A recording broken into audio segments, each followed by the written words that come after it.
guest is really bringing all this energy from so many directions, and she's able to channel it and communicate it. She was just on the Starseed panel this morning, and she was amazing, bringing the, right, you were there?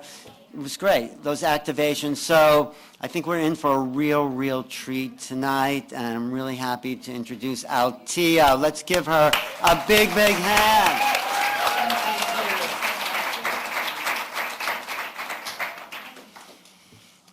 Okay, can you guys hear me okay?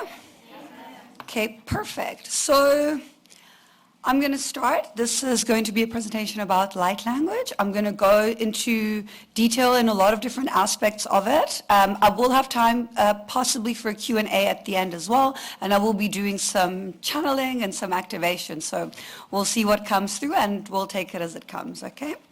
Perfect. Okay. Light language is a divine expression of the soul. It really can be expressed in a lot of different ways through geometry, symbols. It carries encoded information. It can be sung, it can be spoken, it can be danced, it can be written. So it is, as I said, a direct expression of the soul itself. It cannot be translated verbatim, which means word by word, because it extends beyond the concepts of space and time. So it really would be limiting to try and express light language and translate it within the English vocabulary. We don't have kind of like the energetic or, the wording capacity to be able to translate it. People have been talking in tongues for centuries, for eons, it's been, in the Earth's sphere for very long. It can be traced back to ancient Atlantis and Lemuria, where light language was used to connect to higher realms and ETs, and things like that. There can be more earth-based light languages, which would be more kind of like your elementals, your elven, your fairy languages, and all that can be kind of like connected to nature as well. If you want to, you can channel the light language of a rock. You can literally pick up a rock and like channel the essence of it, and it can come through in light language. And then you'll have your more galactic light languages, which would be influenced by ET energies. What light language does, there's a lot of different definitions out there. I don't really like to say, oh, it's this, oh, it's that. But a very good way of explaining and understanding it and conceptualizing it would be that it assists to better align your physical body with your energetic body. It kind of like bridges the two together to assist with various levels of integration.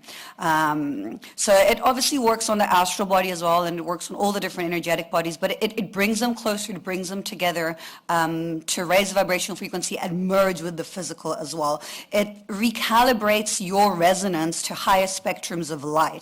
Animals and children can understand light language because they haven't really been programmed. So like for me, I've got a 3-year-old, and since she was born, I've been communicating in light language to her. I speak obviously English and Italian as well, but she really understands. And you'll notice that if any of you have played my videos or have had an animal in the room while light language was playing, even not necessarily my videos, just light language in general, you will see that the animal will have a reaction to it. It'll either like come and sit next to you. Sometimes they might leave because it can be a little bit intense, but yeah, the animals really understand it. Okay, I'm going to get a little bit into detail of, I don't want to spend too much time on this, but I will speak a little bit about ego integration in this workshop. But let's say that the more ego integration you're able to have, which means releasing the conditioning, the easier it will be for you to channel light language, just because you're unlearning, to get to your truer self. Light language is also not learned, it is remembered. This is very important because a lot of the time people come to me and they're like, oh, I want to learn light language. I can't teach you light language. I can assist you in raising your vibrational frequency, and in your journey, but I can't teach you how to learn it. It needs to be remembered.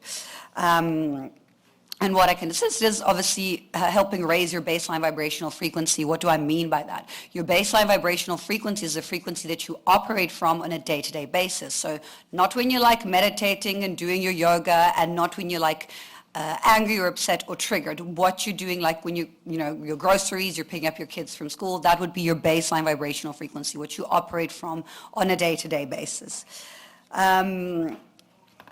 Light language is, as I mentioned, this new communication and healing methodology.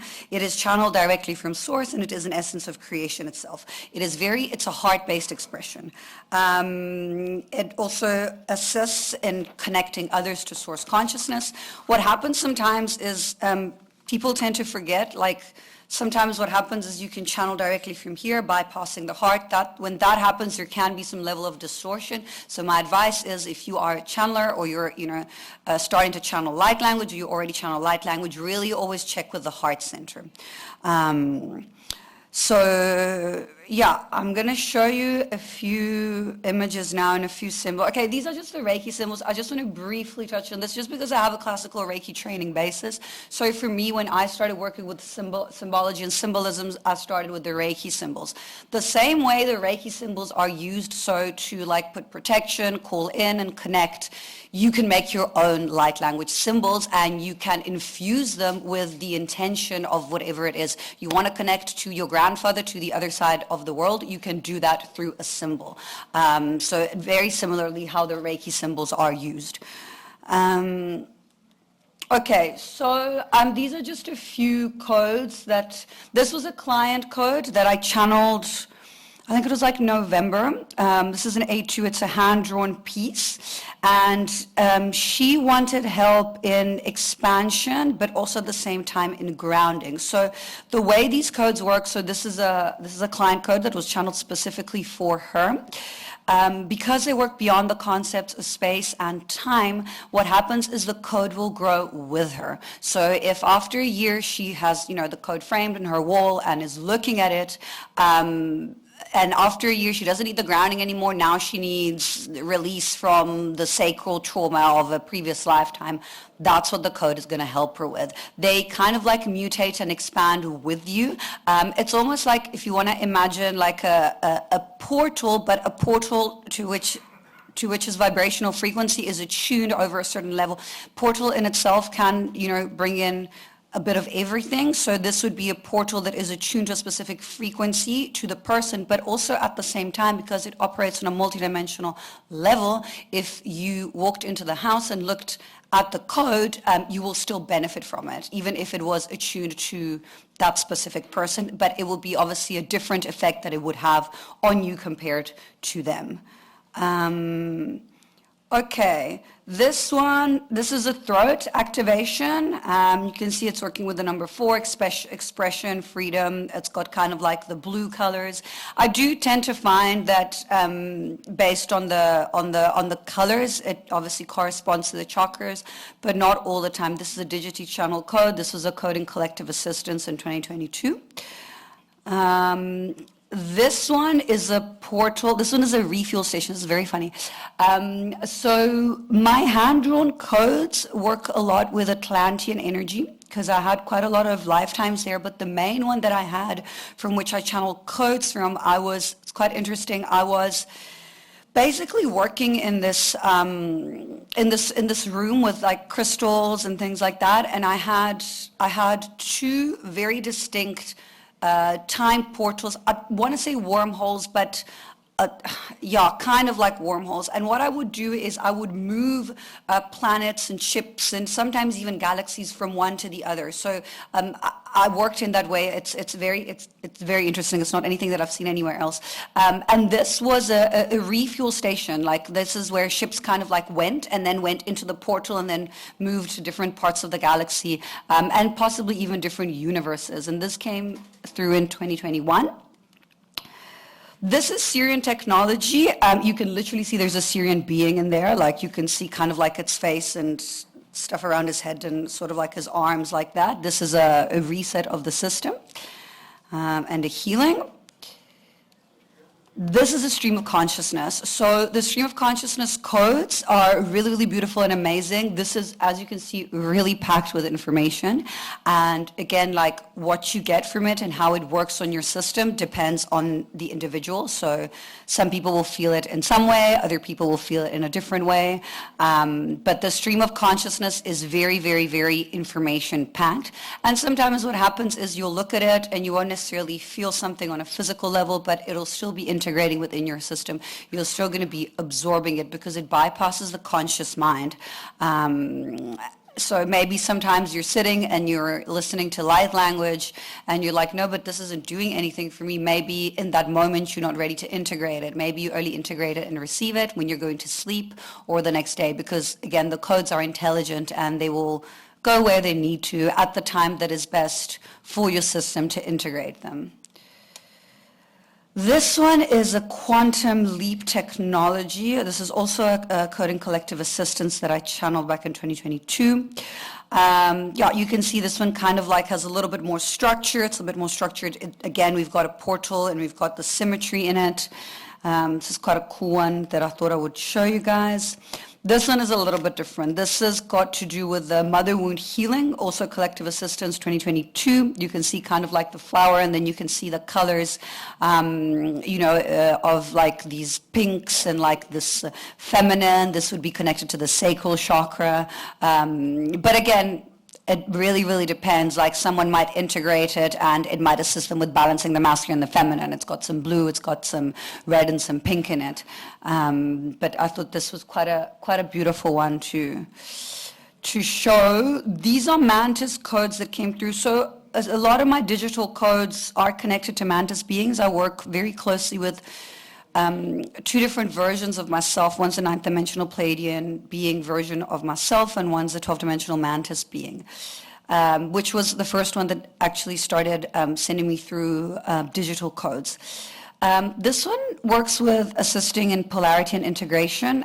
You can see the Mantis face in it, which I think is quite beautiful. I find them very, very beautiful. I know that sometimes they can be a little bit intimidating, but I find them very beautiful and loving.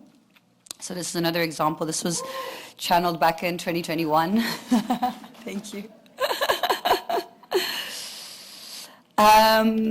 This one is just, again, a very similar stream of consciousness. This is part of one of the programs that I work with. So I do like 6-week and 6-month programs, and this is something that I channeled specifically attuned to the program. So what I'll do is when I take people through the courses on a weekly basis, they'll receive codes, and based on the work that we did, the code will assist them with the integration and prepping them for the week after that. So again, they're intelligent, and based on what the individual needs, the code will work differently, but it is the same code that I use for every client that I have. This one is a third eye expansion and activation. I think this one's very, very cool. This one came through last year. Again, we kind of have almost like this shape of the third eye and opening and expanding, and these purples and these blues in it as well. Okay, here we have some more information. So again, what happens with the codes is they work on a quantum level, so you can actually, they can assist you in clearing karma instantly.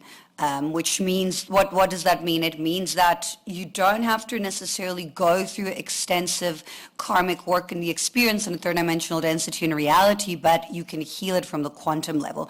It's obviously up to the individual to then maintain the program once it's been released, but there's not so much more this need to experience as much in the 3D. We can heal a lot quicker now. We can rewrite energy patterns. We can recode, decode, upgrade. You know, we're working through the DNA on a quantum level, and we can break out of the loop. So the best way that I can explain this is, and I don't want to spend too much on this, but I'm going to quickly, briefly talk about implants and fourth dimensional density technology, just because it's important to understand how that works.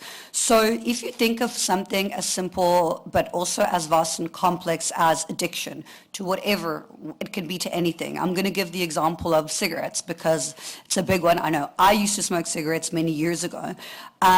So what keeps you trapped in the program is the guilt. So I'll give you an example. Let's say you want to stop smoking, okay? You stop, you don't smoke for a whole day. And then you get to the evening and you're like dying, oh my God, I want like a cigarette or to smoke tobacco, and then you smoke. Okay, and you don't smoke one, you feel so bad because you smoke one, you then smoke 20. Okay, that's the guilt that keeps you trapped in the loop. If you would just smoke one and then thank it for the experience, release it and let it go, and then not smoke anymore, that would assist in clearing the program. So what happens with the implants and the 4D technology?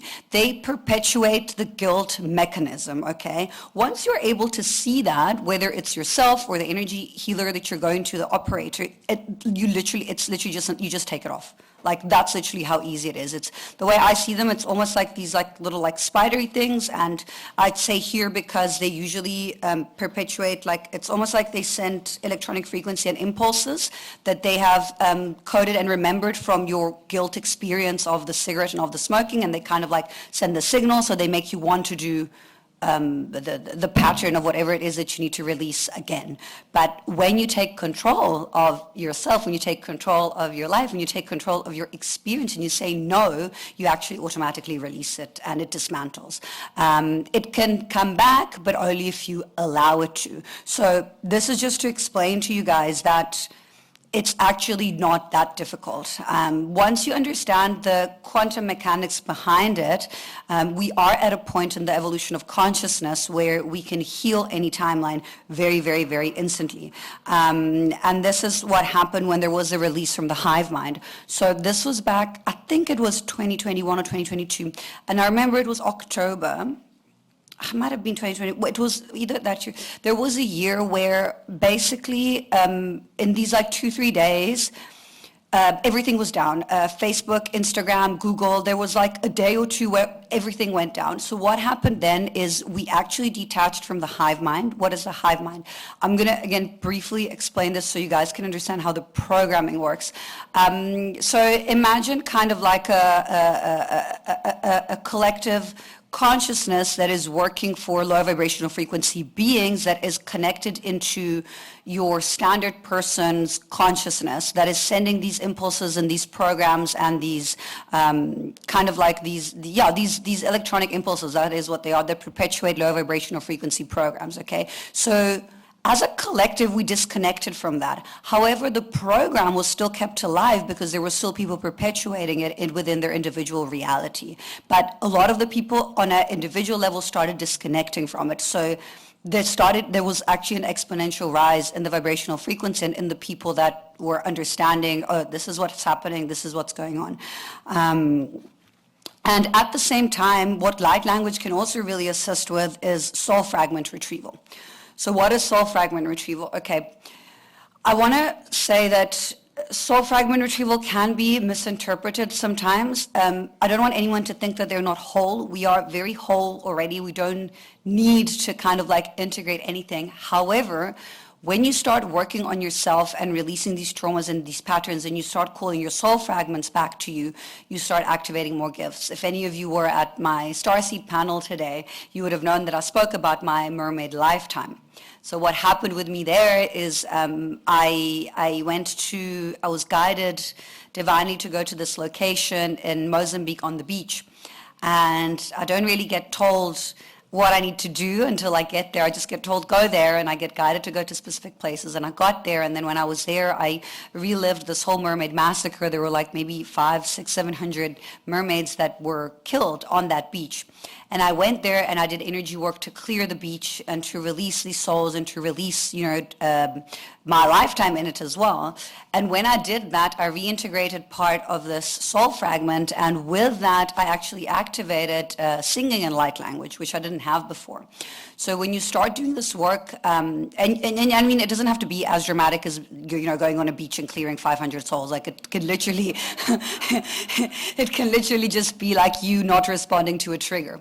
And by not responding to a trigger in your day-to-day life that you would have maybe responded to a few months ago, you are rewriting your DNA and your programming, and you're aligning in a timeline where you're not getting triggered by that anymore. So it really comes down to learning to respond and not to react. But what can happen also with soul fragment retrieval is you can have shifts and changes in personality. So like for me, I was not a very patient person throughout growing up. I'm an Aries. I'm very like done now, and still now like patience is something that I work a lot with the spirit animal of the tortoise because it helps me a lot with patience, but I've become a lot more patient within my life with, doing soul fragment retrieval and doing this type of work. But it can change your personality, I would say, in the better, because you're integrating parts of yourself. So for me, I also use light language to do planetary and grid work. So I'm going to explain a little bit about grid work, and then I'm going to go a little bit more in detail further on. But basically, like I explained the symbols before, I program specific areas. Like sometimes I literally get told to go to this place and there's what looks like, a rock on the ground or just a piece of soil, and then I get told that there's a specific frequency that's happening there, and so then I go and I activate it, and I use the light language to activate it. I get sent to like quite big events as well to work. So what they do is they'll generally put me at the back of the event in the center, and then I'll start channeling code, and then what I'll see is I'll see sort of like the stuff that people need to release, and then I'll kind of like clear it through my body, so my whole body opens up and becomes one big chakra system. I don't really operate from the 7 chakra system. I'll get to that when I get to channeling on a multidimensional level. It's almost like my system is one. It operates from the system of light bodies, so it's one big chakra. That's the best way I can explain it. And then I clear. And again, like it's very. I mean, for me, from what I know, it's very like new stuff that's coming in, new ways of working, and it's not. I get specifically told not to really do any external research, so that what comes through to me is directly what I've been channeled. So with regards to symbols, I want to quickly, briefly explain also about my tattoos and tattoos in general. Everything is what you make of it. So I get asked a lot like, oh, but like your tattoos and your red hair and, you're spiritual, why are you doing this and blah, blah. So for me, I basically, like, these are the most recent ones that I got. My tattoos are channeled. They're vectors of sacred geometry. Whenever I channel, and those of you who have vision activated will be able to see this when I'm channeling, they literally open and become portals of light. So there's literally light coming in and out of them, and they assist me in transmuting and receiving and sending information. Same goes with my hair. For me, I get told to keep it in this way, that it helps me with grounding, because I work up here most of the time and most of the day. I need to ground everywhere I can. This keeps me very, very, very grounded. So again, it's important to understand that everything is what you make of it, and the beauty of light language is that it can help you in expanding that in whatever way you want it to. And again, like in understanding the light language, you can kind of like make it to what you want. So let's say that you want to be clearing the solar plexus. You can call it in and say, okay, like now I need to do a solar plexus clearing. Now I need to do kind of like a sacral clearing, or whatever it is. You can direct it in what direction it is that you want. It's very important for those of you who channel to know and understand that only once you surrender and release the attachment to wanting to know, you will actually know. So if you are stuck in attachment and you're like, I want to know, what am I saying? Why is it coming like this? You're going to struggle. You're going to really, really struggle. There needs to be a certain degree and level of surrender before there can be clarity for you to be able to integrate the knowledge of what it is that you're doing. And this is something that I also learned through my own experience. I was exactly like that, especially before I started working with the Akashic Records. I was like, I want to access them. Why can I not see? I want to know. I want to find out. And then I wasn't accessing them. And then eventually when I was able to access them, I was like, I don't want to find out about myself, my life. I just want to like live my life. I don't want to know, So there needs to be, it's not like that for everyone. Again, like, everyone has different experiences, but generally from what I've seen and understood, there needs to be quite a big level of non-attachment and to an extent ego integration to be able to be like, okay, I surrender, I trust, I allow. It's again the work through the heart centers. This is where you're channeling and operating from. Yeah, and again, like once you start also to integrate these parts of your multidimensional self, you start to function and see things differently in the world. With the attachment to identity, it does get easier kind of like as you go on and the more you channel.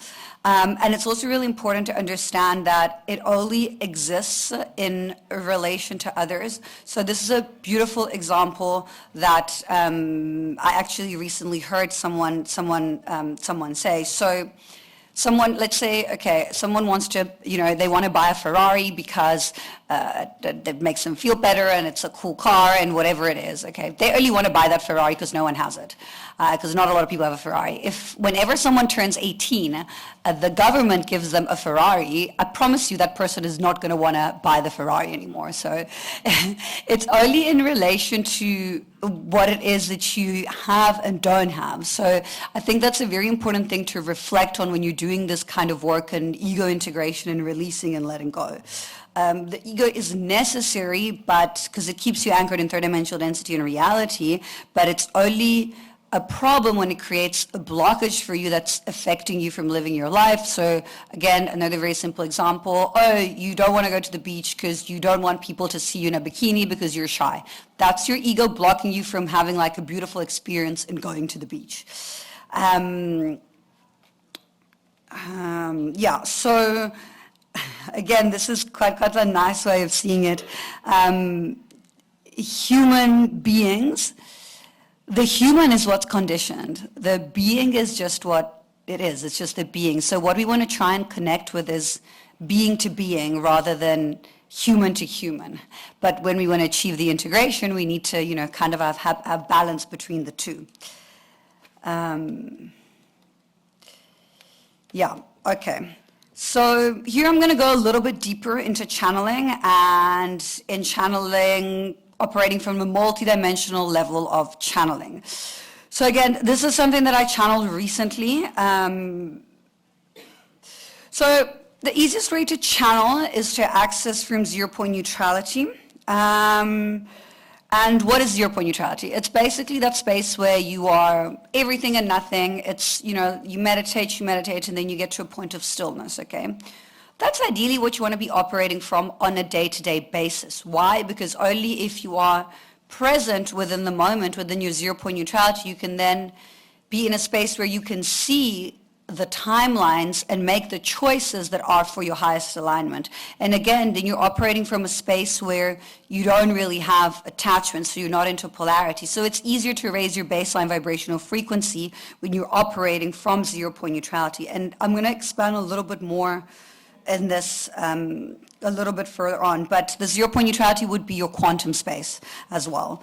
So where you kind of like anchor in when you want to manifest, because it's also an understanding that all the timelines already exist. You don't need to manifest and create anything. You just need to shift and align with the timeline where you are, in your dream job. You have kind of like your dream life, whatever it is, the house or whatever it is, but it obviously needs to come from a space of non-attachment for it to work, because if it comes from a space of attachment, that puts you outside of zero-point neutrality and into polarity, which is counterproductive. Yeah, so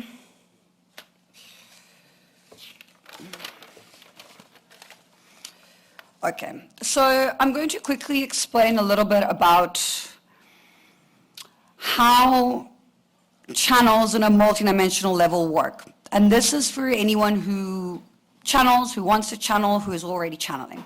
So we don't have one channel. So I used to think, I have one channel, information comes and goes, my chakra system. No.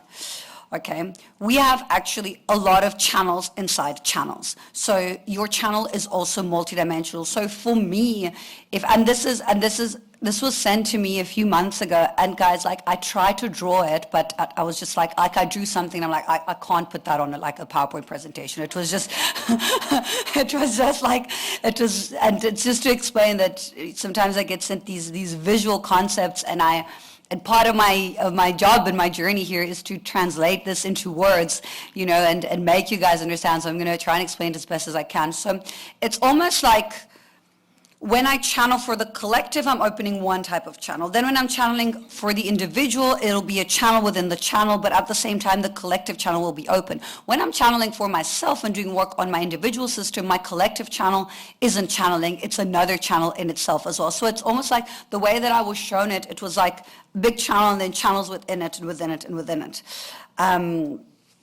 So I'm going to explain to you guys how I understood this, and this was one of the most mind-blowing experiences that I had this past year, 2023. And I don't think it's something that I've spoken about either on my lives yet, because it took me a little bit to kind of understand and piece it together. And they were like, no, like, you need to speak about this when you're at the conference. So I was like, okay, I'll talk about it. So in March of 2023, so the year before, in March of 2022, I'd gone to this energy worker online, and she was working with a colleague of mine. Anyway, she did this beautiful chakra analysis for me, and I was very happy with it. And a year after that, I was like, oh, let me go back and see like if she has anything to say, okay? So she did the work, she worked with me remotely, and then we met on Zoom, and then my channel had been growing exponentially, and I had been noticing shifts like in a very positive way. And like we connect, and then she starts speaking to me, and she's like, she was a little bit like apprehensive. She's like, oh, like, I've seen something and I don't know, like, and what basically she had seen, which I knew that was happening. I was operating on my channel, and then I had another channel next to me that I was channeling through. So I was operating on two channels. One of them was outside my chakra system, what would be my energetic and etheric body, right? And she said to me, no, like, I've never seen this before in my life. Like, it's very strange. She was a little bit weary. And I said to her, no. I said to her, like, I'm going to integrate it. Like, I knew, I was like, this is part of me. I'm going to integrate it. And I was high functioning, operating really well. Like, there was no reason for me to believe that this was anything that I had to worry about. But I think because she didn't know about it, she was a little bit weary. And then we kind of like left it at that. And I was like, okay, great. Thanks for your feedback and whatnot. Fast forward August of that year, I speak to this friend of mine, and I start feeling kind of like that I needed some clearing in my sacral, in my solar plexus. So I ask, and they're like, no, there's someone that's going to do some work for you. So I said, okay. And then I connect to this woman through a friend, and she says to me, I can't do the session for you now. I can only do it in November. This was August. She said, but she said, let's do that. So I was like, okay. I go to sleep that night, and this is just after the Lionsgate. This is a week after the Lionsgate. And I wake up in the middle of the night, and I'm like, okay, they're working on me, so I couldn't sleep, and there was stuff going on and operate on a multidimensional level. And then I get a message from her, and she says, you need to clear whatever is happening in your sacral. And I said to her, I actually feel that. So she sent me to this colleague of hers, which was a man. And then I'll get to the multidimensional channel just now. So I go to him, and I said to him, listen, this is what's happening. Basically, we started working together. So he was also channeling and opening, and we actually had to do psychic surgery, so it was very interesting. I took 2 weeks off when this was going on, maybe even 3. We had to open my system within my sacral and solar plexus. I was holding on to some stuck energy from like very, very, very, very long ago. I'm talking about like eons ago. We had to clear and release that. We had to call in the soul fragments, clear, release them, integrate them. When that happened, as we integrated them, he like stops and he looks at me and he's like, do you know there's 7 chakra systems around you? And I said, yeah, I know. And we did work to integrate all of those within my body, within my field, and within my system. I think I was knackered for about 3 days. For 3 days, I was like in bed, like I wasn't like moving or doing anything. Like I was just like quite exhausted. And there I was explained, and I said, this is where we're going. This is, it's not like one channel anymore. You're going to be accessing, and it's not just me, like this is just how the soul is going to evolve and what's going to happen. Or you're going to start integrating all these different parts within the system. But it was quite interesting because if I would have trusted that other energy worker from the beginning of the year, I could have gone into fear and be like, oh my God, no, what's happening? You know, this is something external. But I knew, you know, and obviously then after I integrated that, I was able to release. I didn't have any more problems with my cycle. And then I started, I mean, for me, like when I upgrade, it just becomes even more clear and even quicker, if it makes sense. So there's a lot that's going on within the channels within our systems. Like when I had my daughter, for example, my whole chakra system was taken out. I had a new one put in to be able to navigate the soul within the body. When she was about 1 year old, that system was taken out and my original chakra system channel was put back in. So these things are happening quite a lot and all the time. So it's very interesting to see kind of like where this is going to go. So going back to light language, it is easier to channel light language if you are a starseed. However, everyone can really channel the more earth-based languages, and we all have galactic DNA. So I don't want anyone to feel like they are limited, that they can't do something. It's really important for me to always say to people that you're an infinite being of light, so whatever you want to achieve and do, you can. If you wake up in the morning and you say, today I want to become a pottery master, you can go and do that and make money from it and live a beautiful life, okay? Wherever you put your intention and your energy, that's what flows. There needs to be a certain degree, and again, this is, I mentioned briefly at the panel this morning, of twin union with source consciousness. What does this mean? It means that there needs to be a certain degree of heart opening so that you connect back to source through your heart center and you start operating from a space that is of unconditional love. So you're not operating from ego anymore, you're not operating for the self. And I can't say exactly when it happened for me, but it is a point that, in my opinion, everyone reaches at a certain point, and they're not necessarily consciously aware of it.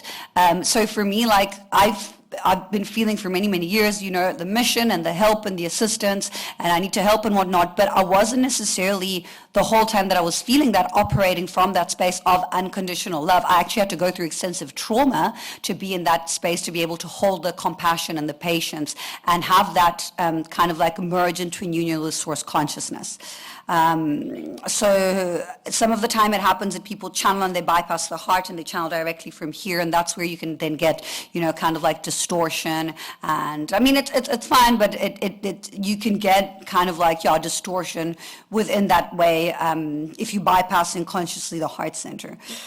Yeah, so it can be also a higher heart activation. Generally, if your higher heart is activated, which is almost like, so if you imagine here's your heart center, here's your throat chakra, here's your heart chakra, your high heart will be a little bit further up and a little bit further back and a little bit smaller, and it kind of like does that.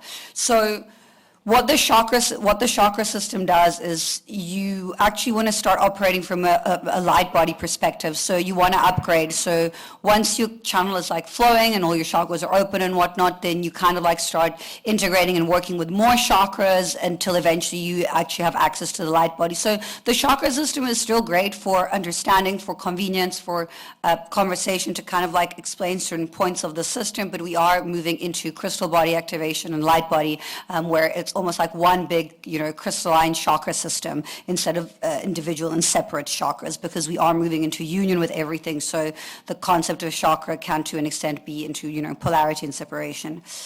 It's kind of like a little bit outdated. That's how I see it anyway. But it's still really good to operate from and whatnot. Okay, I'm going to briefly also speak about integrity within channeling with the light language. So really making sure that your life is in alignment with what you preach, really. If you speak about compassion and then you going home and shouting to your family members because they didn't lock the door, you're not really standing that much into integrity. So it's a constant bringing yourself back to yourself and checking yourself. When you're channeling and when you're, you know, accessing these high vibrational frequency states of the light language, you carry a collective responsibility and a responsibility towards the self. So it's really good to be aware of that. And no one is perfect. We all human, we all learning, we all expanding, we all understanding. But it's really good to kind of like be aware and really, really live what it is that you preach. So for me, for example, like, I can't lie ever. Like, there's no such thing in my reality as like a white lie. I cannot say anything that, like, if I don't want to say something, I'd rather, like, I don't say it. Do you know what I mean? But within my system, I mean, it's not like I can't. If I want to, I could, but it's not worth it, because then if I do that, I would have to do energy work to be able to clear kind of like that disruption within the clarity of my frequency. So, so again, making sure that the heart and throat are connected, that you're speaking through this, but you're speaking from this. And the depth and clarity of your channel is directly proportionate to the depths to which you've met yourself. If you're struggling with yourself and you're not doing the shadow work, you're going to really struggle to understand what it is that's coming through to you as well.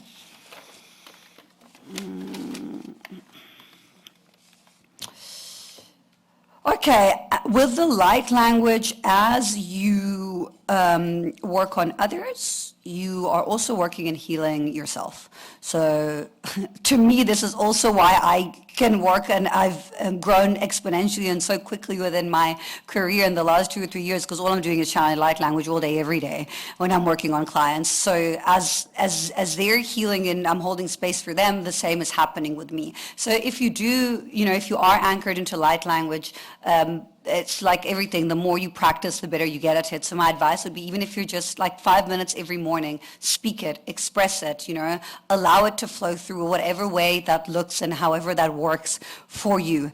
I work with Mantis and Pleiadian beings mainly. They are, it's two beings that are higher versions of myself. But I've got a very big team that I work with as well. So whenever I connect to a client, I'll call in my team and their team. So for me, like, my channel has grown very, very quickly in the past few years. Like, if I look back at me in 2020, I would only be able to do maybe like 1 or 2 clients a day. Now I can do like 8 or 9 clients a day and then still go out for dinner and have energy to do that. Why is that possible? Because I'm working with a very, very big team. So I don't really get like drained anymore. I'm not per se using my own energy. I'm channeling, but my human is taking a back step, and my team is working for me and with me, and my client's team is working for them and with them. So I'm still doing the work. I'm initiated, I'm there, I'm present, but I'm not using my own personal energy. So if this is the line of work that you're in and the work that you want to do, my advice would be to switch into working in that way and in that aspect. And I think the best way you can do that is really just ask. Just ask your guides and connect to your guides and speak to them. I mean, I call in for about 15 minutes. I call in all of them. And they don't always all come all the time, but I call in a lot. And that will definitely help in not having your energy drained or depleted. Again, also something which is quite important is being able to uphold your boundaries, because your boundaries go hand in hand with abundance. If you're struggling with abundance and releasing the scarcity template, there's probably because there's leakages on a boundary level. The universe will not send you a container that you cannot hold. If there is leakages in your energy field and your boundaries are not held and you're people pleasing and you're giving in to that person that wants you to do this thing that you don't really want to be doing, which again, you're going against your free will and creating a blockage in your throat by not speaking your truth and not setting your boundary, you're going to struggle with abundance. You're going to struggle with getting clients. You're going to struggle to be able to hold a container within that aspect. And remember, guys, like, speaking your truth is not just about you. Like, if you don't speak your truth, you might be taking a lesson away from someone else. They might need to hear whatever truth it is that you need to come through. Obviously, it always needs to come from the heart, so from compassion, from a space of love. But especially women, we get taught, to people please, and if we say how we feel and we set a boundary, we get labeled in specific ways, and like it doesn't matter. You're not going to be able to change what other people think. Not everyone's going to like you. It's just life, and you'd rather have them dislike you for who you are, than for who you're not. And you can only control your own thoughts, actions, emotions, and words. You can't control other people's. So I think when you come to an understanding of that, it's very powerful, because then you, in your power, you're like, well, okay, like I'm not reacting, I'm responding. And I remember I had to do this. I did a lot this with my mom, because I'm a single mother, so I had to move back in to have help for my parents a few years ago. And after living out of the house for like 12 years, it was not an easy adjustment. My parents are lovely, hey? But I would clash with my mom, and she would be like really upset, like, no, you're making me upset. And I'd be like, no, you're making yourself upset. I can't control your emotions. I can't control what you're feeling, you know? I can just respond to it. And it took about 6 months of good, like, crying and shouting, but eventually we were able to release a few programs. So standing firm, you know, within your boundaries. Okay, I'm going to speak a little bit about, this was a workshop I held in Milan in November. I'm going to speak a little bit about, and if you guys are interested, I am holding a workshop like this this Saturday at Mystic Manor, and I will be doing some light language and work as well. So if you are here next Saturday, I'm going to be doing a bit more work, and this is more what it's going to look like. Okay, your fourth dimensional density. Basically, it's quite interesting how the light language works in your 4D and your astral realms. So, first of all, probably all of you are working in the astral. If you're consciously aware of it or not is another, conversation. But I'll give an example of how I used light language in this experience, and I haven't had that many like reptilian and draconian experiences, but this was quite an interesting one that I had this was February of 2022, and I remember it because so I do a lot of astral work. At the time, I was doing a lot of planetary work. I was actually working and assisting the souls of the children, so I'd be sent in underground bases, and I would have to clear them energetically in the tunnels and things like that. So I was working kind of like an inner earth. And I was in this kind of like underground bases, and there were like these tunnels, and I had these two men next to me, and I didn't really think so much, and I was just checking that it was like these open cages. There was no one there. I was just checking and clearing the energy, and all of a sudden I'm like, no, something's wrong. And I turn around, and these two beings literally shapeshift from being like two men into like two like big reptilians, and the one grabs me by the neck and pushes me against the wall. So now I'm very conscious in my astral space. I've been lucid dreaming since I was very, very young. I've had prophetic dreaming, so I know what's going on, like I'm there. And so what I did is it was quite horrible. He had these like red eyes and like pointy teeth. Anyway, long story short, I started actually spraying codes and light language from my third eye and from my hands, and then he dissipated, and then I woke up. So, yeah, it was quite a cool experience. But as I woke up, I tuned in and I said to my guides, I said, why is this happening, guys? Like, I'm very gridded. Like, these things shouldn't be allowed in my field. Why is this happening in my astral space? They were like, no. They were like, it's fine. They said, this was contracted. We sent it to you so that you can then tell people that this is how they can work in the astral space. You know, you had to go through the experiences, how it works for me. They put me through these experiences so then I can share them, you know, for a platform and on a collective level. So it can happen that you maybe wake up and you're seeing like codes around you, or I'll have weeks where in like a week I'll have 8 or 10 clients contact me, be like, hey, you were in my astral space, you came to clear me, I saw you, and they tend to know it's me because obviously, you know, like the red hair.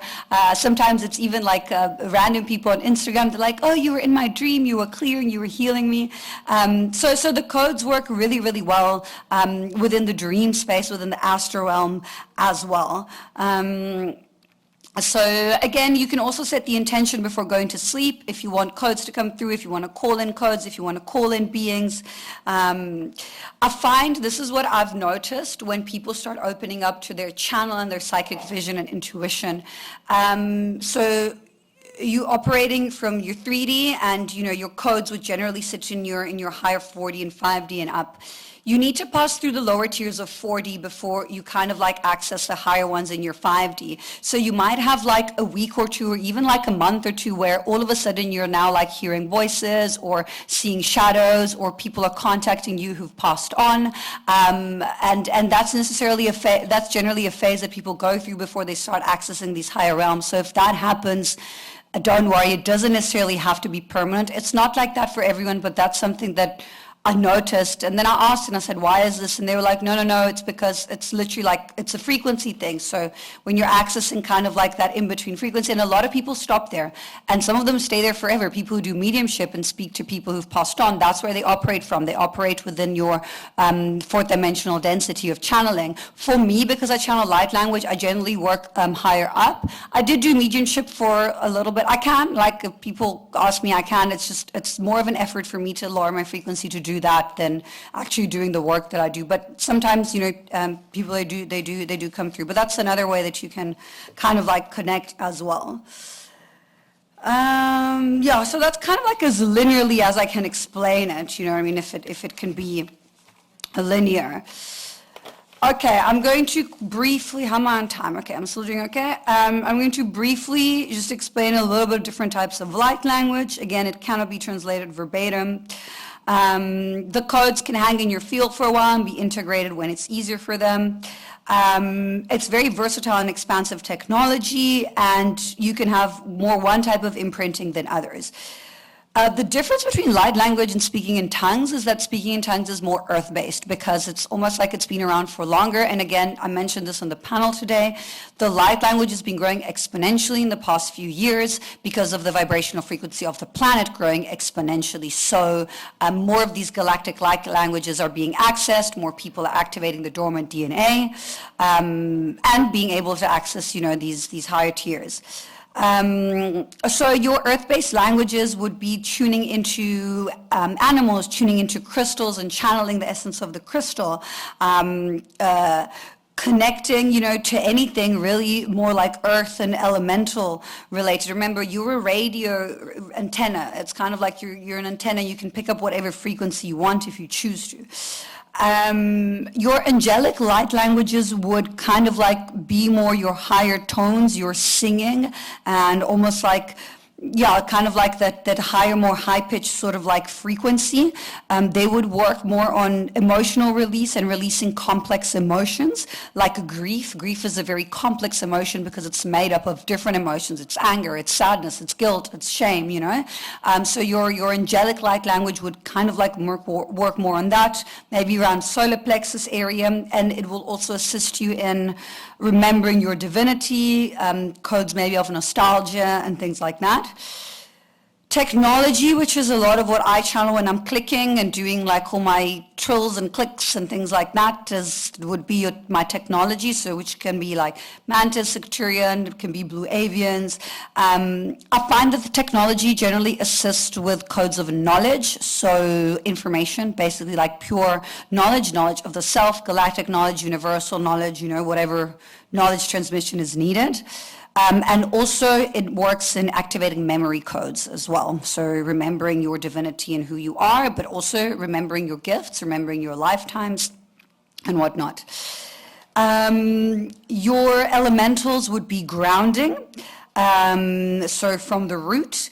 Meanwhile, your Lyran light language, I find, would be more in assisting in opening the mind, expanding, and consciousness unity. So those two came through together for me to explain. I think they are almost like compensating each other. So your earth and your elemental would be your grounding, and then your Lyran would be your higher here, and together they would kind of like do polarity integration. Your Elven would be heart-centered, your Pleiadian would be rainbow ray spectrum working, unconditional love, assistance in accessing your twin universe source consciousness. Then you would have kind of like colors. So for me, when I channel some light language, I'll see specific colors. So your Arcturian, I would see kind of like violet, white. Your Sirna would be kind of like more blue, purpley. Same when it's like, I've got colleagues who speak literally like dolphin, like they literally channel light language and they sound like dolphins speaking to each other, which is very, very beautiful. Yeah, and also based on who is channeling, like my imprinting of what would sound maybe more played in will probably be different from someone else's because we are different individuals. There's no right or wrong. It's got a lot to do with, you know, kind of like how the person brings it through. Okay, so I've got a video now that I'm going to show you guys. So these are, it's basically 3 different clients. It's client cases that I activated in light language. So I'm not going to show the whole thing. So the first one is a year apart from each other. So the first video is when she first came to me. And when this girl first came to me, she was going through a lot. So it's a very intense kind of like trauma release and cord removal that I did, and her channel was only just opening, and then you'll see the year after that she's been with me for a year how that's kind of like changed. So yeah, so it's kind of like a domino effect. It's like when you're activated and you start working, and it then kind of like activates exponentially. When I first started putting out my videos on light language back in 2017, if I Googled light language, there were probably maybe like 8, 9, 10 people doing it. Now there's thousands of them. So it's been really, really growing on an exponential level.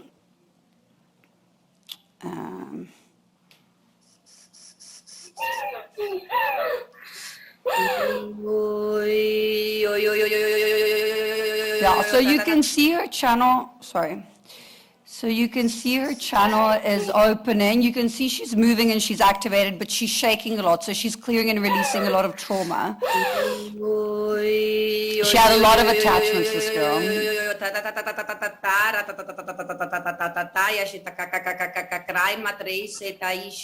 you can see she's clearing her throat here. This is 2021.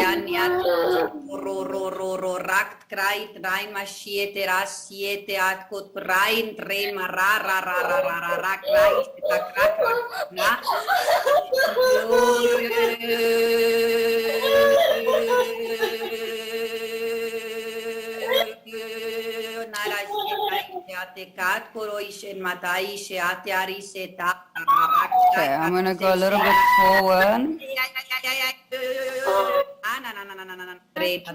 Yeah, so this is her now, a year after. So you can see she's channeling now.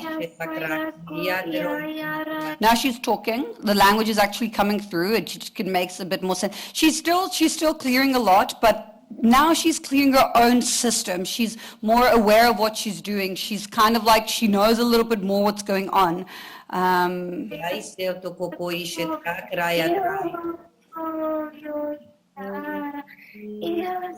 Sorry guys, the sound's a bit...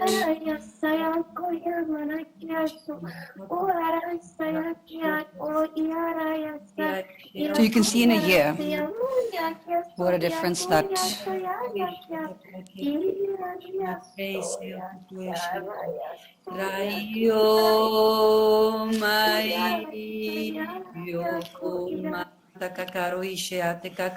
so you can see she's working on her system now. She's, you know, there's expansion happening. Yeah, she's clearing, she's releasing. So again, also with the channel and the opening and the clearing and the releasing, it's, you know, it can happen with like coughing, gagging, yawning. It's just a way of energy moving and clearing through. I mean, like for me, sometimes it even happens, maybe like I'm in a session with a client and I need to clear, I drink maybe like 2 liters of water throughout the session, and I like pee and it helps me flush it out. The body becomes kind of like the vessel, and the energy needs to transmute and get out in a way or another. So this is why sometimes you have channelers coughing. Like even today at the panel, the second panel that I sat, they were when I was channeling, they were both clearing on my side. The one was coughing. So yeah, it's quite interesting how that happens too. Okay, so this is a lady who, so crazy, I actually, and so she was in Europe, and I was in South Africa, and I worked on her for about 2 years. She's actually in an institution here because she had like a nervous breakdown and she was struggling, and she was coming to me for work. You can see that I had my old pyramid, and And then I was in South Africa, and we had not worked together for a year, and all of a sudden, she's like in front of me, like in real life. And it was super shocking. I was with a friend of mine at the time that she had met when she was in Bali. And I was like, it was so divinely aligned and random. So she's been channeling for a while. But she was struggling more with integrating her human, which you can see that her channel's open. She didn't really channel unless she was in session with me, which you can see she's opening. So when the channel first starts opening, you will generally just be clearing yourself. Like you won't really be doing much around. You can see she's working on her own system, she's opening, she's clearing, then she does a lot of this as well too.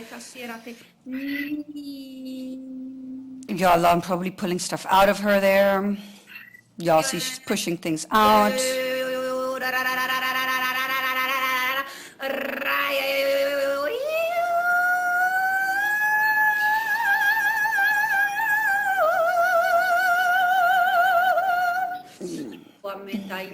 Then I'm going to show you. So this is another client that I have. So this is a client who did the CAP, the Kundalini activation. I find that the ones who do the Kundalini activation tend to shake quite a lot.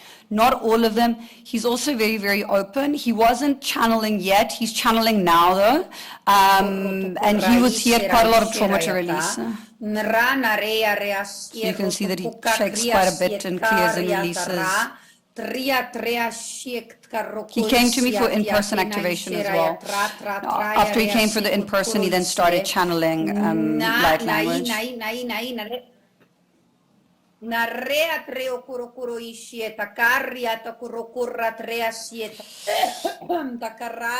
Yeah, so there I'm cleaning from. And then the last video that I want to show you. Yeah, so this is my collective activation that I did in my workshop in November of 2023, so this was very recent. So this is kind of like how the light language works when I'm working on a collective group, which will be very similar to how it's going to work when I channel here today. So what happens is I generally get them to be in a circle so that then I can stay in the middle. I open channel. And as I'm pulling energy through from my system, it branches out. The light comes in, and from me, it branches out and goes to the clients or to whoever needs to receive it. So this is kind of like what I'm doing here. Like I work on all of them, and then I'll go to the individuals as well and whatnot. Yeah, I very much look like an animal sometimes. I'm like crawling around. Because I do this workshop that I'm doing on Saturday. It'll be a dragon body activation. So I'll be working a lot with my dragon energy. I'm working with a colleague of mine, and we clearing this specific person.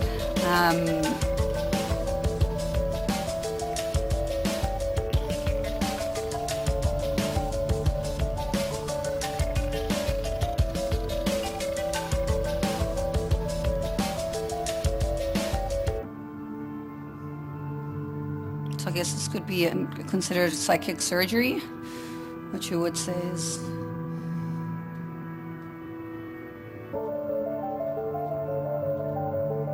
Yeah, throughout this I'm generally coughing and and gagging quite a bit as well. Okay, so benefits of light language and its usages.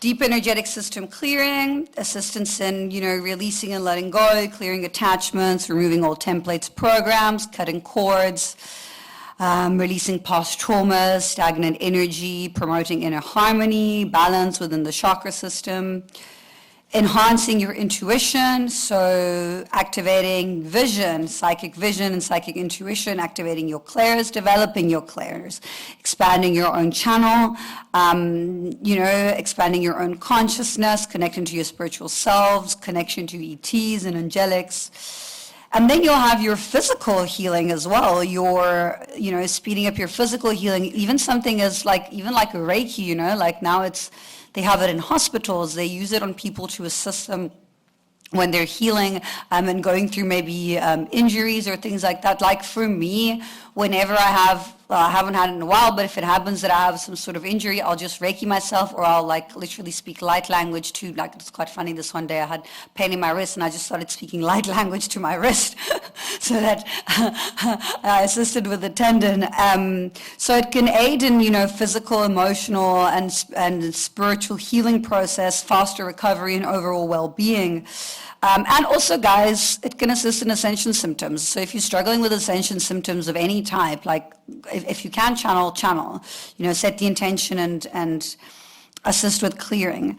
It will also assist in amplifying manifestation. When aligned with the frequency of light language, it's easier to manifest and align with, what is your highest timeline. It almost like it becomes more effortless, and your intention is more effective or what you put in it. And the baseline vibrational frequency at which you operate rises exponentially. Again, this concept of zero-point neutrality that I explained in before. Cosmic communication and connection, facilitating direct communication with celestial beings, your guides, your cosmic energies, your ETs. Energetic balancing of the chakra systems, light body upgrades, experiencing, healing, alignment, literally experiencing your soul vibrating, because as I'm sure many of you have happened, you can literally feel your cells kind of like vibrate. It can assist with any kind of imbalance within the chakra system, clearing the throat, the sacral, the solar plexus, the heart, the root, whatever it is that is needed. Let's say your higher chakras are scattered, light language can really bring everything into alignment. Expanding your consciousness, accessing higher dimensions of awareness, and opening up to, spiritual enlightenment, self-reflection, shadow work. Portals. People love this one. They're always asking me portals. So, how does light language work with portals? Light language can help you in closing portals.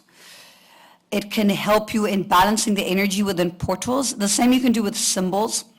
You don't really want to have open portals in your house, guys. Like, people always ask me, oh, but there's a portal and this and that. So I work with portals. I had about 4 in my room at one point. I actually ended up having to close all of them. Now I'll open very seldomly, because there was a lot of stuff that was coming and going. And the problem with portals is they will bring in whatever frequency you carry. So this is why it can be a little bit dangerous per se. I don't put any fear, but it's just good to have the conscious awareness of it. So let's say you get home one day and you're very angry. Now you've got a portal in your room. You're going to bring in angry stuff. So my advice would rather be to not have it. If you want to work with beings, set up an altar space so that it's sacred, and the frequency of an altar space is generally kind of like more controlled because it's a sacred space. And then through the altar, call in the beings, have them come and go through the altar space. So there's almost like a filter, rather than having your portal open. So light language can assist with clearing the spaces. Mirrors. Mirrors are very, very, they're portals generally. Not all of them, but they can be portals. Technology, computers, phones, it's a whole other dimension. So light language can assist you in clear. For me, I do screening, and I put energy and light around all my technology, so I don't get psychically attacked. Same with mirrors, That's kind of like how I clear, with the light language. If you don't know what you're doing, you're not too sure, just put your hand in front of the mirror or in front of the computer or in front of the phone and imagine platinum white light coming out of the palm of your hand. We've got very big chakras here. If you want to activate your chakras, put your thumb here, imagine white light, press, and they generally tend to activate. Light language for ley lines and grid work, like I mentioned, like what happened with my mermaid clearing. Yeah, so that's quite expansive. There's a lot that I can go into, but I'll go into it a little bit at the end. I want to get through everything else first. Light language can connect and work with the Merkaba as well, and sacred geometry, blueprint and structure activations. So what you can also activate through light language is kind of like tools in the Astral, which would be things like your iron armor, your wings, and things like there's a whole bunch of things that you can actually activate. It's quite interesting once you get into it and you get into more layers and levels of it. Those of you who have vision activated will be able to see, like, we can carry wings, we can have all these different kind of like armors and beings and expansions, almost like you would have in your video game upgrades, you know. Light language can really help also in defending yourself from psychic attacks, because for, you know, as much as we want to live in love and light, they're very real and it can happen. So if you're feeling ungrounded or scattered, or someone's, you know, attacking you, or you're feeling like energy that's coming in your direction, and, you know, just close your eyes, speak some light language, imagine white light around you, do a little bit of shielding, work with the symbols. So what I do whenever I go into a new place that I need to sleep in, I'll generally clear the place first. If there's mirrors, or if I feel like I need to, I'll just literally get a small piece. I'll always travel with like paper and a pen and a little bit of press stick. I get a small piece of paper, I'll do a light language, I'll do a light language symbol on it, and then I'll stick it either on top of the mirror, or on the entrance door, or on the window if I feel like there's stuff that might come and go there. So kind of like work intuitively, but use the symbols and use the light language to help you in that aspect as well.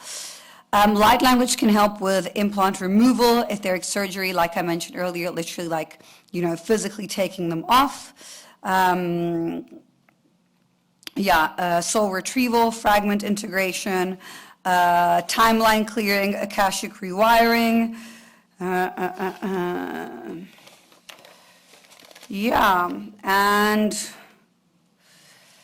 These are some of the ways, again, more that you can use. Reiki, crystal healing, sound therapy, aura cleansing, chakra balancing, past life regression meditation, astral projection, and conscious dreaming. Okay. Yeah, so obviously understanding, again, like I mentioned earlier, that when you're channeling light language, you know, you carry a collective responsibility, so it's your duty to operate from a space of integrity. You can also use tools to assist you, like pendulums, tarots, and whatever you get called to. I do find that when you use tools, it is easier to kind of like get distortion, have things infiltrate them. So the way I work is I literally just work with my system. I have pendulums, I have tarots, so I do use tools. It's easier in the beginning to connect through tools because you've got something tangible. You know, I'm asking a question, I'm getting an answer, I'm pulling a card. When it's this, it can be a little bit more difficult if you're not really anchored into claircognizance yet.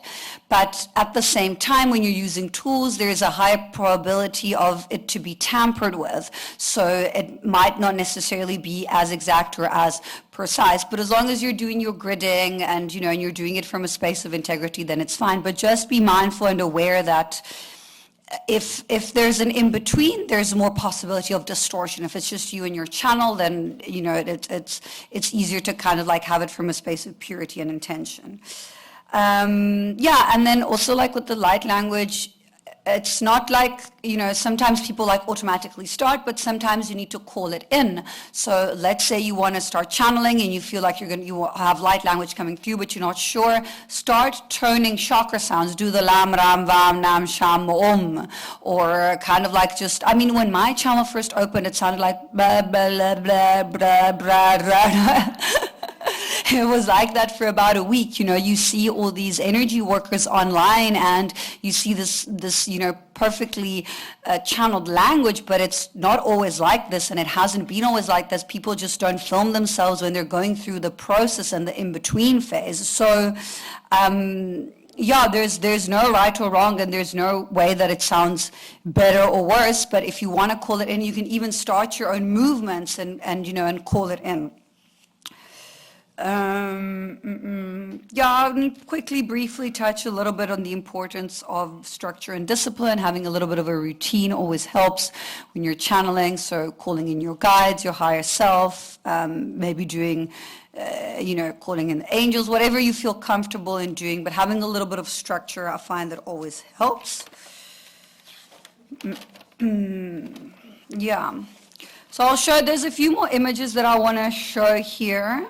And then I don't know if you guys want me to channel first and then I take questions, or do you want to ask me questions and then I channel first? You want me to channel first? Okay. Okay, so I'll do that and then I'll take questions after. Okay, yeah, so these are just like a few more images of just some codes that came through. This was a nice one, is a Diamond Violet Flame of Atlantis, very versatile tool to work with. You can call on it. It was operated by Saint Germain during Atlantean timelines and Archangel Zadkiel. It was then taken away from humanity after the fall of Atlantis, and it was given back to us in 1989. And it's literally one of my favorite tools. So if you want to call on the Diamond Violet Flame of Atlantis, it can help with clearing, releasing, grounding, balancing. I mean, it's a super amazing tool. This is just another piece that, this was one of my first ones. This was like 2019 or something. This is a grid that I did with crystals as well. This one is from before. This is another like portal. This one's quite nice. This is actually my screensaver on my phone. So that every time I look at it, I'm consistently realigning myself. Okay, so I'll channel now. I'm just going to leave this here for those of you who don't have my contact, so you can close your eyes.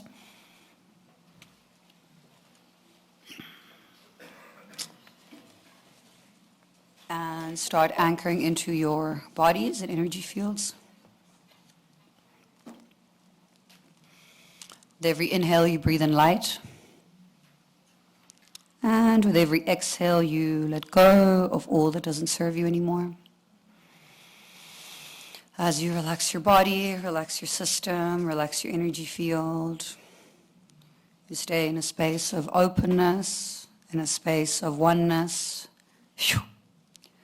As we call on the Archangelic Collective, Michael to the south, Uriel to the north, Raphael to the east, Gabriel to the west, we call on Archangel Metatron with his blue cloak of protection from above, and Sandalphon to seal the grid from below. As we call on our higher selves, our spirit guides, anyone else who wishes to be present for the greatest and highest good, you're welcome in the space. Raya ta ta ta ta ta ta ta, Naria sieto kumaya ishieta kriati rototoro ishinataka. Opening, opening, opening, opening, opening, opening, opening, opening, opening. Yarato koro isirati ta ta ta ta ta ta ta ta ta ta ta ta ta ta ta ta ta ta ta rieshetaka. Traina yeto kumra sieto koratria, expanding, expanding, expanding, expanding, expanding, expanding, calling in divine rays, divine light, anchoring, anchoring, anchoring, anchoring, anchoring, anchoring, anchoring, anchoring, anchoring into systems. Rataria sieto kokokoa yetare na itarat kumrasit kumrasit kumratieta karai sherayata nere array array array array asiat orasieta reatik iro unayata ra ya ishiataka riasietaka. Opening, opening, opening, opening, opening.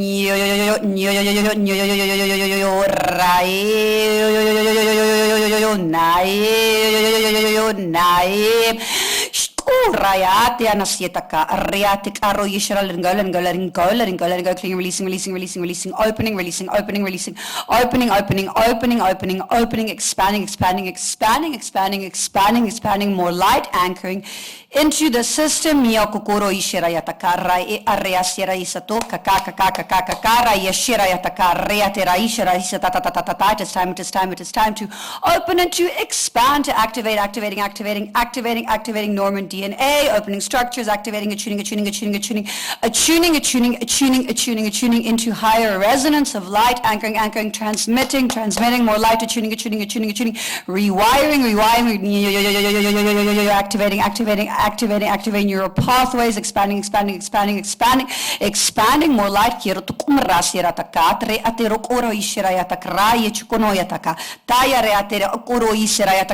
grounding, grounding, grounding, grounding, grounding, grounding, grounding, grounding, anchoring, anchoring, anchoring, anchoring, anchoring, anchoring, balancing, balancing, balancing, balancing, balancing, balancing, balancing, yat kiro kuro itata, tai inareat, creat, creat, creat, creat, creat, creat, Naya shidukumra serataka reatari re an ierukura isera yatakaro ia isheratakras yetukuro isheratakura isera clearing, releasing,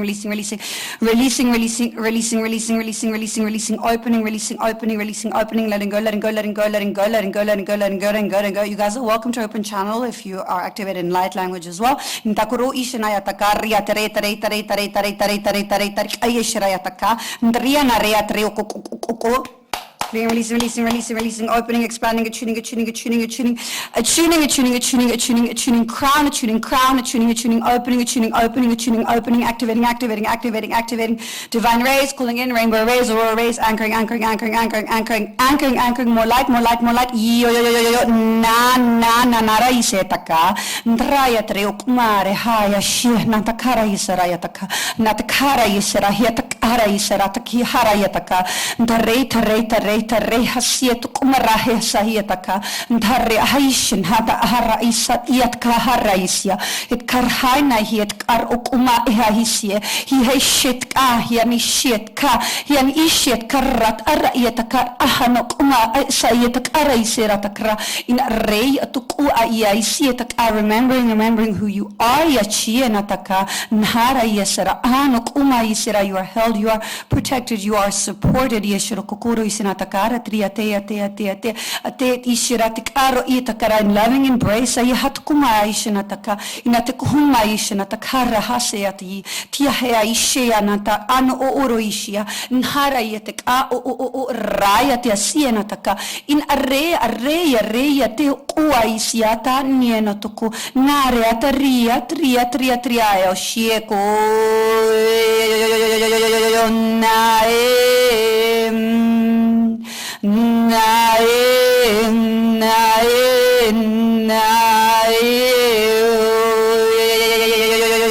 Nahashinataka Nriat Kumare Asiate Uruare Atariate Kakara Ishirayataka Ntaha Ishino Huhatiatakara Ishirayataka. Yes, I do with great reverence and respect for the body, Atukoro is the mind and the soul, Kierokokoro Ishirayataka. We bring in balance and unity, Yatukoro, between mind, body, and soul, Yatoko calling in on the elemental beings, Yatakona Ishia, clearing, releasing. Okay, I'm clearing peripherals now, clearing, releasing, letting go, activating. Okay, I'm going to activate wings in some of you, activating. You'll feel this on your back.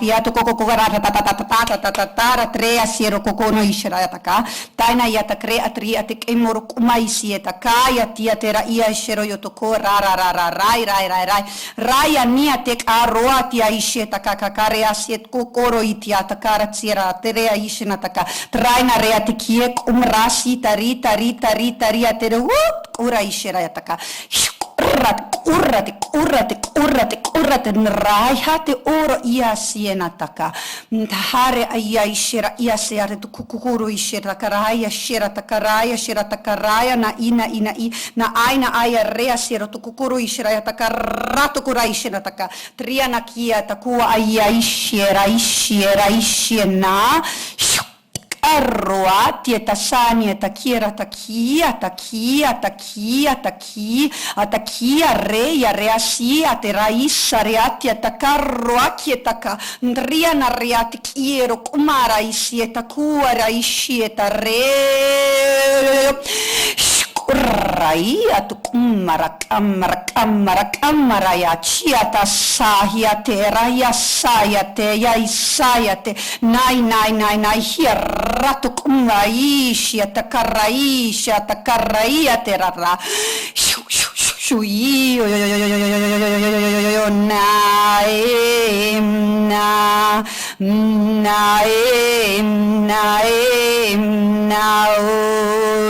ishanataka sierra tareya ratata intahate karukuma yasera yashia kakaraishe ntera nietukuma ania teratukum rasieta kiatare yat esiet korratrian yakum rachiero kukura yasieta karea tukuro ishira takra. It is time to open and expand, expand, expand into your gifts. Gatutokuro ishinataka. Mtara ia shirataka ro tukoro anchoring into more light. Kiro tukukuro ishirayataka kakakoko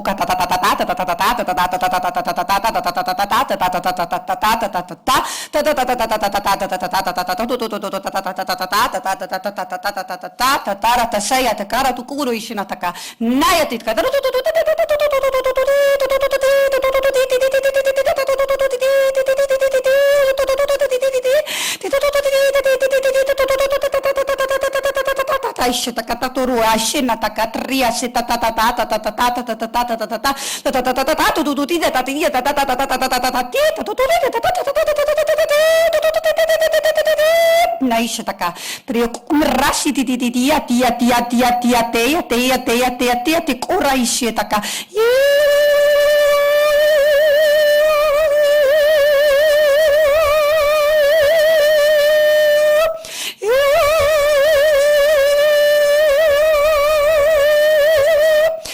Hara hatiku hoi shietaka, hiata re haniataka, hana shenataka, na hanieshataka, haruhu hoi shietaka.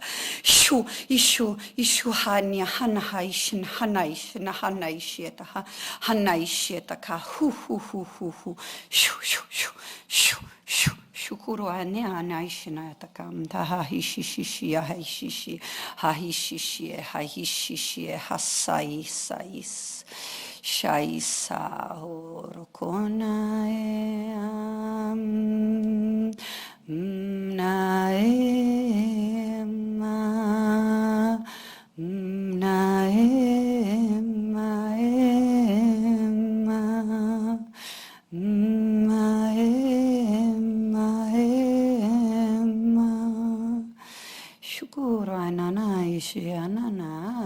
you are held, you are protected, you are supported, you are loved. Ana ishana yatata tasasare okua haisha taraishie nhari atria kia kokoa niatare ya horratra kia horratra ka haishie haishi hesayanata and kara ia ishena yataka. You anchor back into the body as we stay in our hearts in a space of gratitude. We take our time to ground back into the now, into the present moment. And whenever we feel ready, we can open our eyes. There's no rush.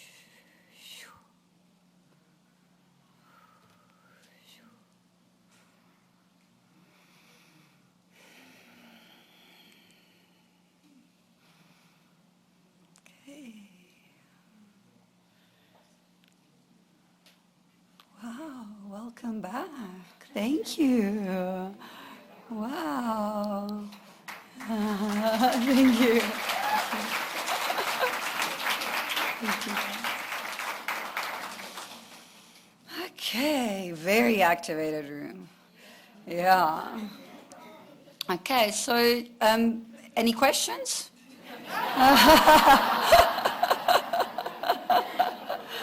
Yes.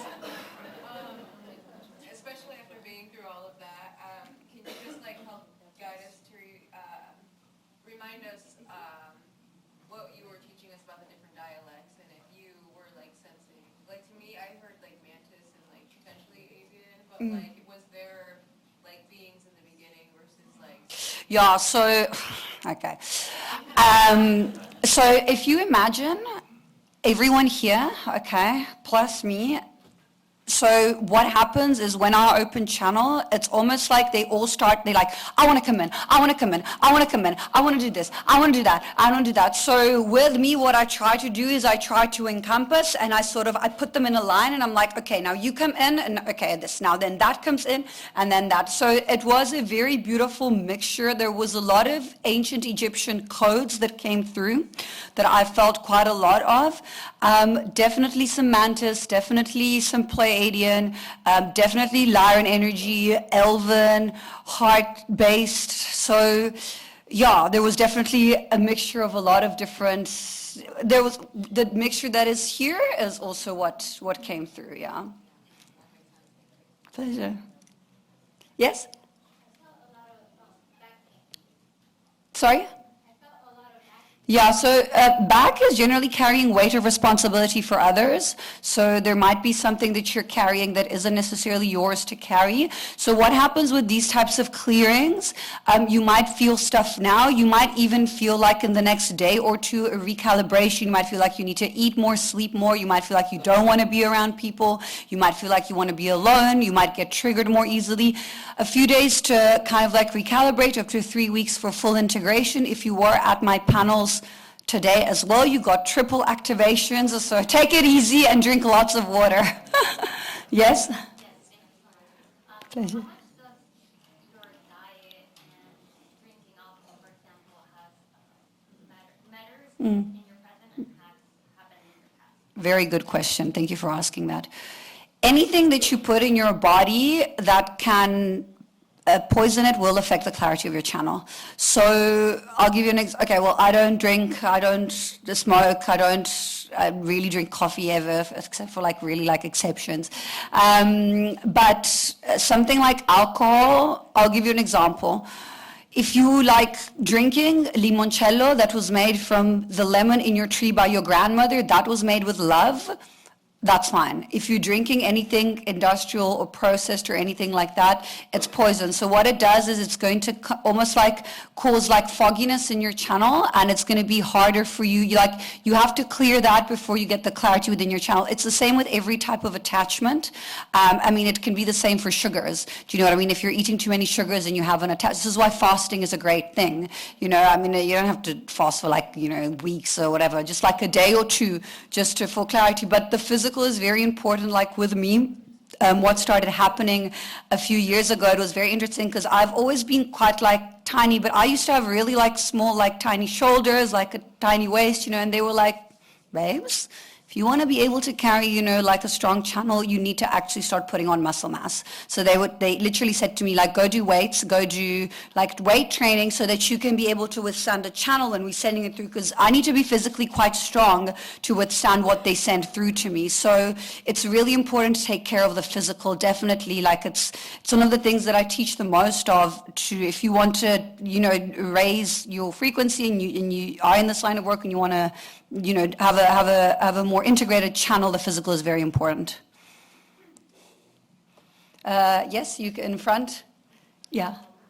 I've been getting the same language or just language for years now, and I phonetically broke them down. Like I have my Gmail language just came through, popped in my head, and I would just, you know, write it down. I also, when I heard you in the other talk with the song, channeling songs.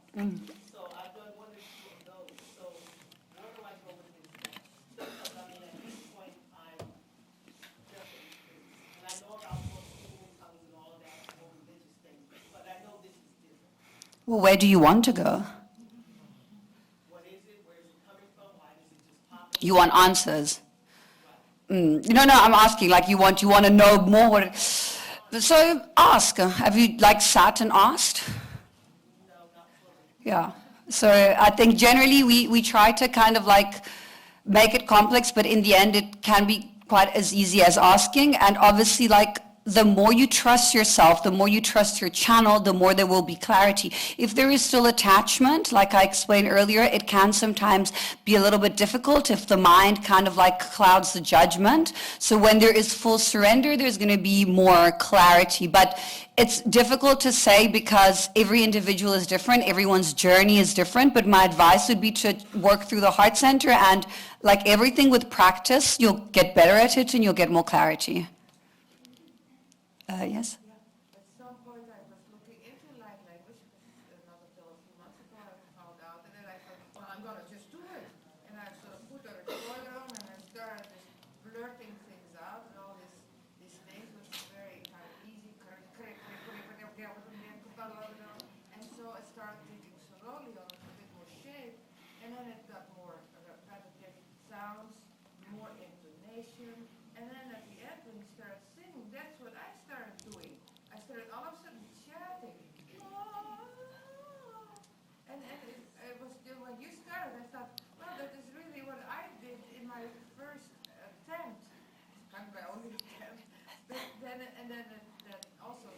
winding down in the calm and the fear and then this deep breath afterward. And it was such a relief that I could go through it. So just to start somewhere, I want to encourage everybody just to be blunt and I'm going to do it. Yeah, amazing. Beautiful. Yeah, thank you for sharing that. Yeah. Yes? What's your download for guidance in 2024 for Starseeds? Thank you so much for everything. Pleasure. I did mention also this today at the panel, releasing the scarcity template is a big one. So we're moving into more of a space of abundance, co-creation. A lot of starseeds are going to be going more mainstream, so there's going to be kind of like more of a mainstream influx with regards to that. Still karmic clearing, releasing matriarchal, patriarchal lineages, again, releasing, letting go of like patterns, on a karmic level. We're only anchoring fully into the new year astrologically in April. So I generally find that January and February are still kind of like a release of the previous year, and March we start to kind of like recalibrate, but everyone is on their own individual journey. So please don't let anything that say be in any way limiting or feel like, oh, I should be here or I should be there, because, we're all living different experiences. And then something else that, I'm seeing as well is this healthy integration within the technology aspect, because we are clearing Atlantean karma. So we doing that by integrating the technology in a way that is going to assist the evolution of consciousness in a positive way. So I'm seeing also a lot more people coming into their truth and into their gifts. Yes? I have a question about the written light codes. Yes. And, first of all, they're wonderful. Thank you. And I'm wondering how is best to apply them. Would I sit with them, gaze at them for a few minutes? Would I keep them in the room with me? Would I gaze at them while I listen? What's the best application? It really depends, but looking at them for like a few minutes every morning with a clear mind, or what you can do, I've got codes stuck on my mirror, so when I brush my teeth in the morning, I'm looking at codes. I find that everything counts in the deprogramming yourself, so for me, I'll even have them like stuck in like on my screensaver or on the back of my laptop, So if you're working on a specific intention or like a deprogramming of something, then the more you look at it, the better, but definitely with a clear heart and a clear mind. Yeah, pleasure. Yes? On the same note, how are those coming through for you? Is it while you're channeling light language, you're drawing as well, or? So I started actually drawing before the language came through. My throat activated a few months after. I started with the drawing first, then the hand gestures started. And by the way, with the hand gestures, I didn't explain this, so I'm just going to briefly say I'm over time, so I don't know if someone needs to speak after, but I think maybe I'm the last one. I'm the last, I have it here until tomorrow. With the hands, what I see is, especially when I'm working on a collective level, I'm literally anchoring points of light within the grid structure. So that's how I see it with the hands and how they work, or I'm pulling and clearing and releasing or working through my system. The writing for me started, when I tuned into it, I also remembered that actually as a child, I would write down, I had my own alphabet and codes, and obviously then I understood, as an adult, that it was light language. But even with that, it's kind of like how you would do with your automatic writing, so just sit down, clear your mind, and I don't have it here with me, but I'll maybe do it in a live or something, but if you look at my books, when I first started, it literally just looked like scribbles. It wasn't what it looks like. Now you're seeing, after years and kind of like more refined and things like that. But even if it's something's coming through, but it's literally looking like a 3-year-old did and it scribbles, it's fine. Keep on doing it. It doesn't mean that there isn't anything coming through. Yes?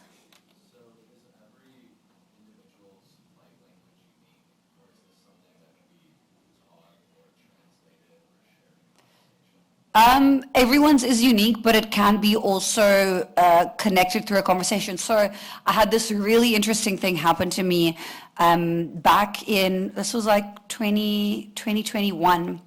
I had a colleague of mine from Ireland who was down in South Africa, and we both sat in a pyramid and started channeling. And guys, it was mad. I haven't had this happen again ever with anyone.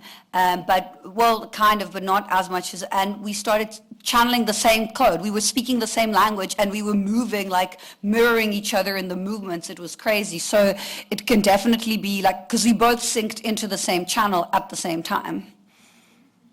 Yeah, someone else had a question in the back. Oh, we're out of time. Okay, sorry guys.